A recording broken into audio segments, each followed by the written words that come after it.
Salam alaikum wa rahmatullahi wa barakatuh, bienvenue sur Podcast Salman FM. Alors aujourd'hui, nous avons... Comment je t'appelle ? Frère de Massy. On t'appelle frère de Massy, d'accord. Frère de Massy, alors t'es prêt à jouer le bonhomme et à dire tout ce que tu penses ? Vas-y, on y va. Bismillah. D'accord.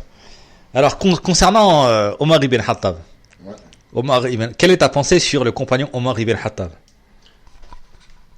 Alors, ma pensée sur Omar ibn al-Khattab. Donc, selon les récits des gens de la Sunna, parce que quand on parle de Omar ibn al-Khattab ou de n'importe quel compagnon, on est automatiquement taxé de chiite. Donc là, on va parler que des sources de la Sunna, ça veut dire le Bukhari, le Muslim, Musnad ibn Abi Shayba, ibn Asakir, l'imam Tirmidhi, bref, les savants de la Sunna. Alors, ma pensée sur Omar ibn al-Khattab. Qui est Omar ibn al-Khattab ? Omar ibn al-Khattab, pendant le vivant du prophète sallallahu alayhi wa sallam, était une personne qui était fiable au prophète sallallahu alayhi wa sallam. Mais maintenant, le problème qui se pose sur Omar ibn al-Khattab, c'est qu'on a plusieurs récits de lui qui nous montrent qu'il a été louche au moment à l'agonie de la mort du prophète sallallahu alayhi wa sallam. Et ça, ce sont pas des récits chiites, c'est des récits sunnites. Allons voir le Musnad ibn Abi Shayba. Alors, si on va dans le Musnad ibn Abi Shayba, si on va même pas, juste avant d'aller dans le Musnad ibn Abi Shayba, commençons par le Bukhari et commençons par le Muslim, les deux.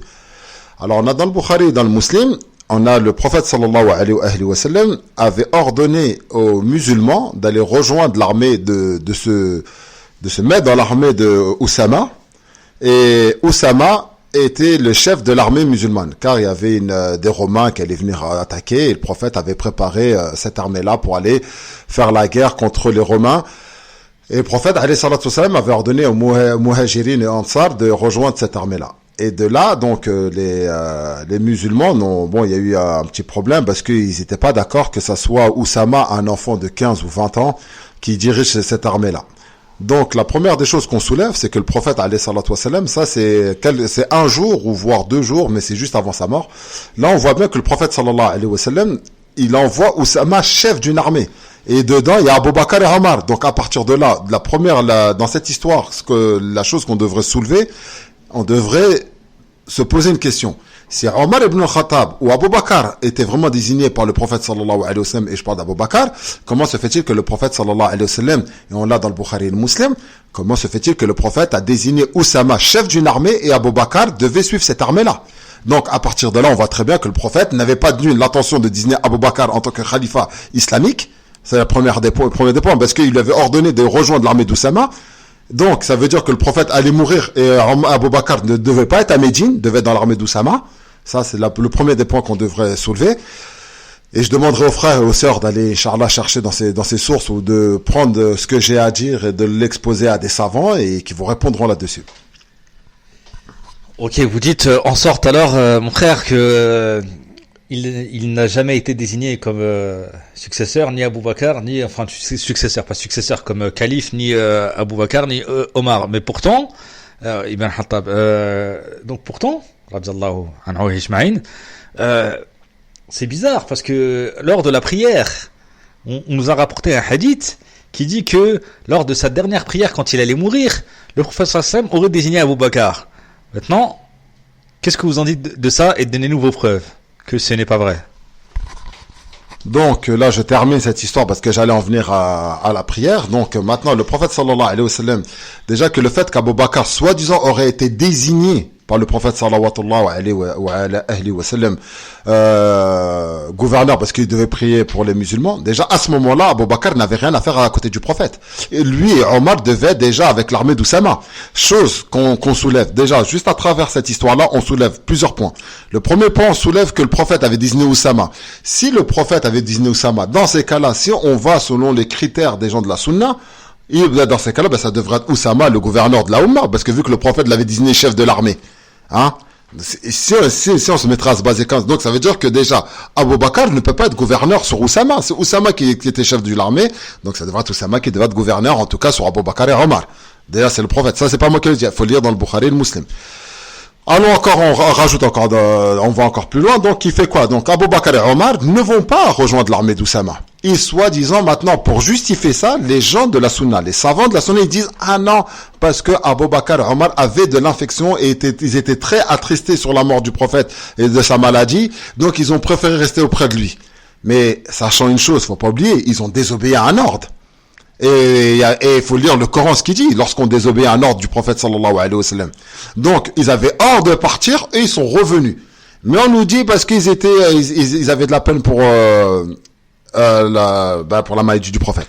Moi, je peux même vous prouver qu'ils n'étaient pas venus même qu'ils n'étaient pas venus parce qu'ils étaient infectés par la mort du prophète. Ça, on peut encore, et il faudra encore revoir encore le Bukhari, lui aussi, il le dit. Donc, je termine encore. Donc Abu Bakr et Omar reviennent, donc ils ne suivent pas les recommandations du prophète sallallahu alayhi wa sallam. On a maintenant encore dans le même Bukhari, donc c'est-à-dire le prophète sallallahu alayhi wa sallam, quand il est devant les gens, l'imam Ali pose la question à Rasulullah. Il dit, ya Rasulullah, qui sera le gouverneur après toi? Parce que vu qu'on sait que c'est le prophète, le gouverneur de la Ummah, mais il faut laisser un successeur. Le prophète sallallahu alayhi wa sallam, il dit quoi? Il dit, ya Ali, il dit, ma kuntu mawla, fa hadha Ali mawla, Allahumma nwali liman wala, wa adi liman ada. Les gens de la Sunna, ils disent, ouais, mais la wilaya ne concerne pas, parce que la wilaya n'est pas forcément que la gouvernance. Moi, à travers ce hadith-là, je vais vous prouver que la wilaya du prophète sallallahu alayhi wa sallam qu'a donné à l'imam Ali parlait de la gouvernance. Parce que quand on va plus loin dans l'histoire, on a quoi? Omar ibn al-Khattab, il prend la main de Ibn Abi Talib. Il lui dit, ya Abi Talib, asbahta wali mu'minin, non, asbahta wali li kulli mu'minin wa mu'minat. Asbahta wali li kulli mu'minin wa mu'minat. Il dit que tu es maintenant devenu le croyant de tout, t'es devenu le gouverneur de tous les croyants et les croyantes. Ça, c'est Omar ibn al-Khattab. Donc, ce récit peut pas être plus clair. Omar ibn al-Khattab reconnaît la wilaya de l'imam Ali. Donc, on a tout ça.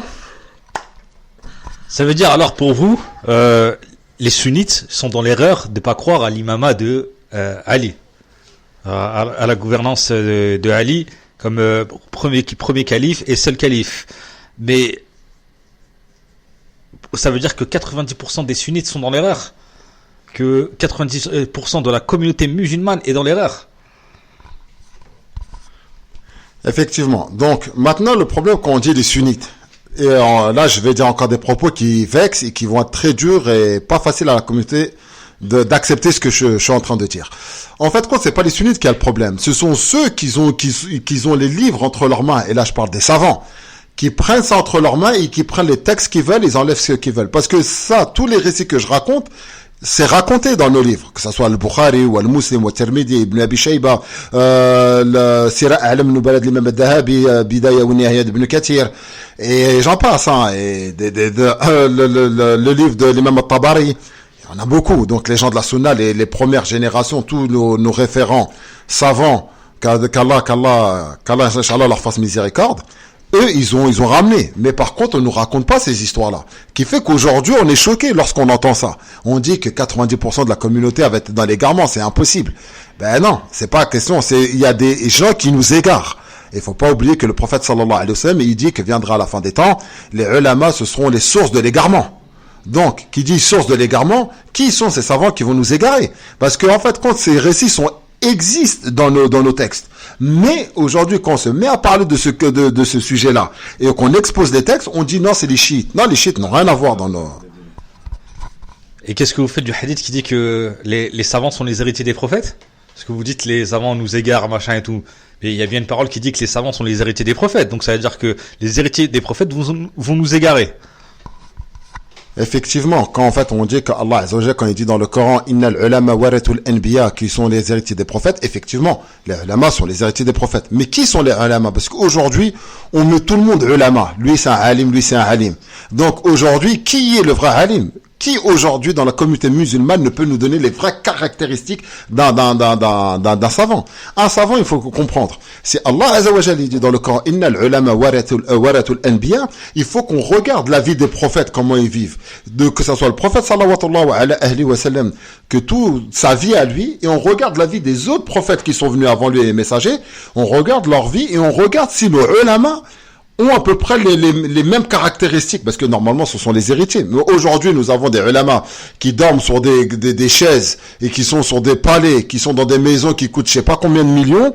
On nous dit aujourd'hui, voici le grand savant de tel pays. Ouais, mais mon frère, si toi t'es grand savant et tu fréquentes les gouverneurs, je suis désolé, tu remplis pas les caractéristiques d'un savant. Il faudra aller voir le livre de l'imam Suyuti qui parle et qui dit voilà, les savants des palais. Donc aujourd'hui, quand on dit savant, il faudrait vraiment qu'on soit clair. Qui est vraiment savant? Et comment reconnaître un vrai savant? Ça, c'est un sujet que les gens devraient connaître. Et si c'était vraiment Ali ibn Talib qui devait être le premier calife, qu'est-ce que ça va changer en réalité? Qu'est-ce que ça va changer et qu'est-ce que ça aurait changé de plus? Est-ce que la religion aurait été changée? Est-ce qu'elle serait différente d'aujourd'hui? Donc, excusez-moi les frères et sœurs, c'est que là actuellement, donc on parle sur beaucoup de sujets, donc j'ai même pas terminé mon premier sujet du début, donc il faut que je le termine pour qu'on puisse terminer avec la réponse du frère, qui fait que maintenant. Sur la question de donc est-ce qu'Abou Bakr quand je vous ai dit qu'Omar devait pas être là, donc Omar ibn Khattab reconnaît la wilaya de l'imam Ali. Donc après ensuite nous avons dans le Sahih al-Muslim le hadith rapporté par Ibn al-Abbas. Ibn al-Abbas, donc on nous raconte qu'il est soi-disant il était petit, il avait 3 ans, mais c'est Ibn al-Abbas qui nous raconte cette histoire de la fitna qu'il y a eu à côté du prophète entre les Sahaba. Donc il dit quoi? Le prophète sallallahu alayhi il dit quoi? Il dit, le prophète nous recommande aux compagnons, ramenez-moi un livre pour que je puisse vous écrire ma dernière recommandation. Les sahaba se sont chamaillés. Il y a des sahaba qui demandaient que le prophète écrit sa dernière recommandation, comme ça il n'y aura pas de fitna après. Il y a des sahaba qui se sont opposés, ils n'ont pas voulu. Et Omar ibn Khattab est parmi eux. Omar ibn Khattab, il dit quoi? Il dit, Anna Rasul Ya'jur. Ya'jur, vous savez, ça veut dire quoi Ya'jur? Ça veut dire le prophète, il est en train de dérégler. La mort, elle est en train de le rendre fou. Astaghfirullah. Omar ibn Khattab dit ça. Allez lire ça dans le Bukhari, le Muslim. C'est écrit, ça. C'est même pas des trucs que j'invente. Maintenant, je suis pas chiite. On suit les gens de la sunna. Le ulama de la sunna nous dit ça. Donc, il dit quoi? Il dit, non, ya Rasulallah, le Coran nous suffit. Mais comment? Le prophète veut écrire et toi, tu me dis, le Coran nous suffit. Je comprends plus. Est-ce qu'on doit, alors qu'on sait bien, alors que Allah, il dit bien dans le Coran, que sur le prophète sallallahu alayhi wa sallam, la yantiqu anil hawa, qui ne parle pas sur l'effet de la passion. Donc le fait qu'ils n'ont pas respecté cette chose-là, et après ensuite la perquisition de Omar ibn al-Khattab dans la maison de la fille du prophète sallallahu alayhi wa sallam, bref, l'histoire elle est longue. Maintenant, le frère me pose la question, ça aurait changé quoi? Donc je vais faire une comparaison entre une histoire qui s'est passée dans la guerre de Uhud avec cette histoire-là. Le prophète sallallahu alayhi wa sallam, lorsqu'il a dit aux compagnons, ne descendez pas de la montagne sur Uhud, alors que les compagnons avaient gagné quasiment la guerre. Le fait d'avoir fait désobéir à un ordre, alors que le prophète leur a pas dit de descendre. Et là, je ne dis pas qu'ils l'ont fait exprès. Ils étaient joyeux, ils étaient contents. Ils ne sont pas rendus compte, ils ont désobéi. Allah leur a mis l'humiliation. Allah les a humiliés. Voilà. Juste un ordre du prophète sallallahu alayhi wa sallam. Si le prophète a désigné Ali ibn Abi Talib, ça aurait changé voilà les choses, ça aurait changé énormément de choses.